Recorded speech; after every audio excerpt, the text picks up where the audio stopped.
எபிரேயருக்கு எழுதின நிருபம் 8வது அதிகாரம் 8வது வசனம்.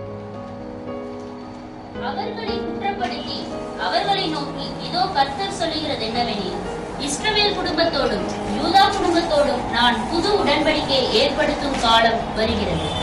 10வது வசனம். அந்த நாட்களுக்கு பின்பு நான் இஸ்ரவேல் குடும்பத்தாரோடே பண்ணும் உடன்படிக்கையாவது, என்னுடைய பிரமாணங்களை அவர்களுடைய மனதிலே வைத்து அவர்களுடைய இருதயங்களில் அவைகளை எழுதுவேன். நான் அவர்கள் தேவனாயிருப்பேன், அவர்கள் என் ஜனமாயிருப்பார்கள். அப்போ இந்த உடன்படிக்கையை கர்த்தர் என்ன சொல்றார் தெரியுமா? காலம் ஒண்ணு வரும், அப்ப அவங்களோட ஒரு புது உடன்படிக்கை செய்வேன்னு. I am going to make a new covenant with the people. New covenant with people. இப்போ இயேசு கிறிஸ்து நம்மளை எல்லாரையும் அப்ரஹாமனுடைய காவனன்ட்டுக்கு கொண்டு வந்துட்டாரு.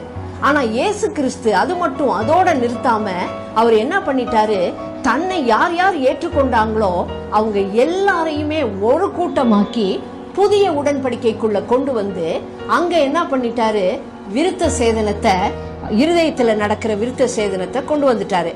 அப்போ பழைய உடன்படிக்கைக்கும் புதிய உடன்படிக்கைக்கும் சில வித்தியாசங்கள் இருக்கு.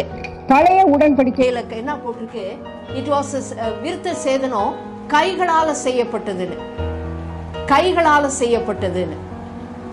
அப்படிதானே? 8வது நாள் ஆகும்போது கைகளால செய்யப்பட்டது. ஆனா புதிய உடன்படிக்கையில எப்படின்னா கைகளால செய்யப்படல, தேவனால செய்யப்பட்டது. So circumcision made with hands, இது without hands by God. ரெண்டாவது ஆபிரகாமுடைய உடன்படிக்கையில it was the circumcision of the flesh.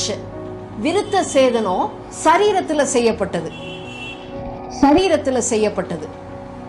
ஆனா புதிய உடன்படிக்கையில இருதயத்துல செய்யப்படுது circumcision. So it is the circumcision of the heart. இருதயத்துல செய்யப்படுது.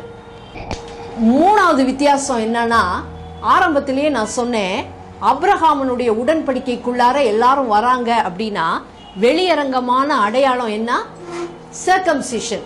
அவங்க விருத்த சேதனம் செய்யப்பட்டிருக்கணும்னு. அப்ப அப்ரஹாமனுடைய அந்த காவனன்ட்ல வெளியரங்கமான அடையாளம் என்ன, சர்க்கம்சிஷன். அப்போ இந்த நியூ காவனன்ட் புது உடன்படிக்கை செஞ்சிருக்கிறாருல, அங்க ஒரு வெளியரங்கமான அடையாளம் ஒண்ணு இருக்கு. என்ன? பேப்டிசம், ஞானஸ்தானம் எல்லாரும் எடுத்திருக்கிறோம் ஞானஸ்தானம். அப்போ வெளியரங்கமான ஒரு அடையாளம் இருக்கு, ஞானஸ்தானம். அதை குறித்து இப்ப நம்ம பேசுவோம், ஞானஸ்தானம். அப்ப இந்த 3ஐயும் நீங்க புரிஞ்சுக்கிட்டீங்கல்ல, அது ஞானஸ்தானம்.